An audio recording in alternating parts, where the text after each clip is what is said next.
Жары дүниеден өткеннен кейін қайта отбасын құрмай балаларына өзі қамқоры болып жүрген әнші Абайбегей. Ол қолынан келгенше ана орнына ана болып жүргенін айтады. Жарты жолда атың өлмесін, орта жаста жарың өлмесін деген қазақ бекер айтпаған. Орта жолда жарынан айырылған Медеу Арынбаев балаларына барынша анасын жоқтатпауға тырысып жүргенін білеміз. Голливудтық актер Лиам Нисон да екі баласымен қалған жалғызбасты әке. Ол балаларына барынша жақсы әке болуға тырысып жүргенін айтады.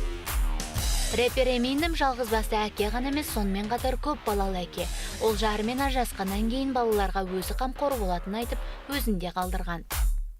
Рики Мартин балаларын жалғыз асыраудан қорыққан жоқ. Себебі жалғызбасты әке атануға өзі себепкер. Өйткені оның балалары қорсақ анадан туылған. Рики өз-өзіне жалғызбасты әке деген атақ берген.